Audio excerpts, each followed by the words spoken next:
Welcome back to the No Regret Show. I'm your host, Larry. Think about subscribing, join the channel. We talk about more than just finances. We talk about life. We talk about decisions. We talk about career paths because everything goes hand in hand in life. Think about joining the Dividend membership where every Friday I upload a new stock or I purchase more stocks. Show proof that if you keep this dividend snowball going, that you will reap the benefits and the rewards. So many people are scared that Social Security might not be there for them in the future. Start a dividend portfolio. So many people are afraid that their pension might not be there. Start a dividend portfolio. We don't do margin. We don't do plays. We don't jump in and out of stocks.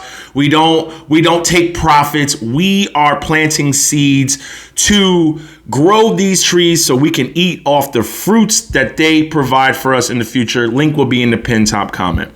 That brings me to my point of today's video.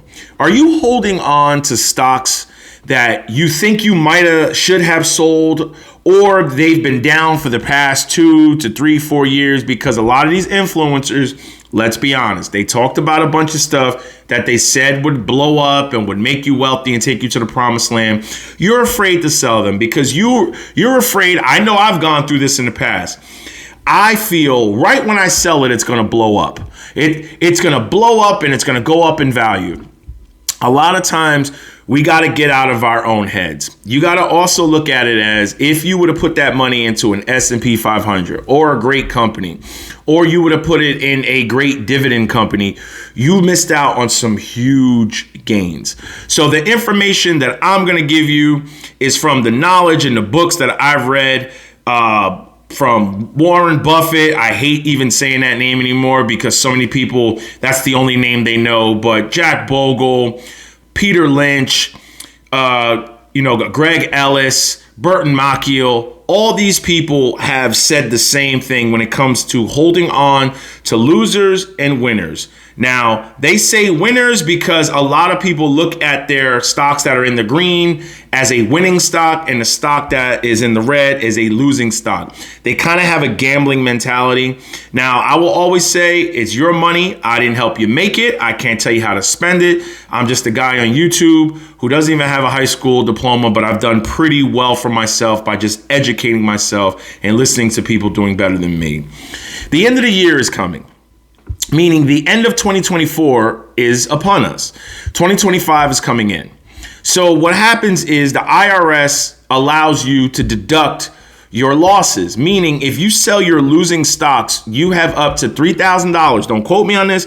So say if you have $50,000 in losses, yeesh, the IRS allows you to do $3,000 per year until you get up to $50,000. So say you might have taken profits. I always say this is for the future. Don't take quick money now when in the future you're probably going to need that money more in the future than you do now. I know I'm getting older. I got grays, my knees, my shoulders and everything is bothering me. I can't do the things I used to do, playing basketball with these young kids. Father Time catches up to all of us. And when we get older, either our mind is going to go or our body is going to go. So what better way to help support us than to have extra funds? What happens is a lot of people up here say, take profits, take profits, take profits. I agree to a point. If you bought a stock and you didn't know it was going to skyrocket the way it is, or, you had no reason buying it, but it's up. A lot of times greed sets in and we don't know when to sell it. If you're up like 25, 30%, what I like to say is this. If you're up over what the S&P is giving or what the S&P is up, you might want to think about possibly, if you don't have a dividend portfolio. Now, if this is your dividend portfolio, don't get it confused. If your dividend portfolio is up 30, 40, 50, 60%, I can't tell you whether to take profits. I can't tell you whether to maybe take some profits from that and buy into another stock. I can't tell you what to do. But a lot of times I leave my portfolios alone. I just leave them alone because 40% could go up 100% and it could stay up. But you might want to think about selling some of your losses that a lot of people have been holding on to. A lot of your stocks from 2020, 2021, 2022, a lot of people are still holding on to them. You actually could be helping yourself by selling those losers. In the books that I read, it said people, they will always want to sell the stuff in the green because psychologically they feel like they accomplished something. They feel like they won. And they hold on to the stocks that are in the red because they don't want to admit that they lost and they made a bad decision. Sometimes we got to be honest with ourselves and we got to admit we made some bad decisions and get rid of those stocks. Now, I can't tell you, like I said, I will repeatedly tell you this. If you want to hold on to them, maybe they'll come back, maybe they won't. But if they haven't came back in 4 or 5 years and they're not profitable, that's when you really got to go through the stock. If they're not profitable, if they're laying off people, if their revenue and their earnings have been consistently down and you see no end in sight, you might want to think about helping yourself out with taxes. Now, it could work against you when you sell stocks in the green and don't offset this. So say you sell a bunch of stocks that were in the green. You made $10,000, $15,000. This is why I've always said, even if they were profitable in the long run, and I know they're not, say you sell something, you make $15,000. What the average person does is they don't set any money aside for the IRS.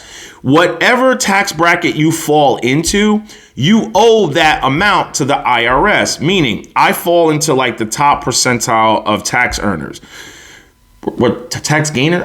Whatever it is. If I sell something that I held less than a year for say $10,000, I owe 37% on that because that's my tax bracket.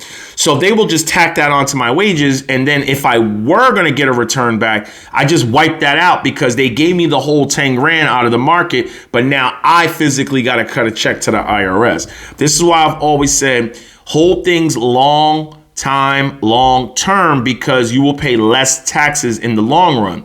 Then when you retire and your income comes down, because a lot of people don't make in retirement what they were making when they were working. You may make a quarter of that. You may make half of that. That is when you take that money because your income is low, and there's a lot of times you might not have to pay any taxes on that if you fall below a certain threshold, depending in the state that you live in. Remember, YouTube is around the world. It's every state, every country. Pretty much, I think it's in the majority of the countries. And it's in like every state of the United States. So whatever state you fall in, you got to look at your tax brackets and your tax laws. Your accountant, your licensed CPA can help you with that. I've always said I didn't want to create a membership. I did not want to create a dividend portfolio, but I chose to do it because a lot of people were getting slaughtered out here. Now, you know what? I can guarantee you my dividend portfolio will smoke everybody out here with these quick play crypto classes, these schools for like $500 to $1,000. I can guarantee you. You want to know why? Because there's a very good chance that the companies that we purchase over there, we got a great community, that the companies that we purchase will be here not just today, but tomorrow, 15 and 20 years from now. Because the companies that we purchase, you're riding past them every day. You're using the tools. You're using the platforms. You may be watching it. You may be driving it. You are living it. You may be consuming it. The companies that we buy have been around since we were little, before we were born. And a lot of the companies we buy will be here long after we're gone. So when they say the quick plays, the quick money and all that, that's just like their channels, dead. And therefore, I strongly believe in the future, my channel will continuously slowly grow, just like my dividend portfolio. So if you made it this far, think about subscribing to the channel. The pinned top comment will have the dividend portfolio where you can join and you can see we buy, we hold, we show proof. We do not sell. We hold for the long term, because you know what? You might not thank me now, but you will thank me later on in life when you got a bunch of gray hairs on your head, your chin, and other places. Trust me. No regrets. Get it.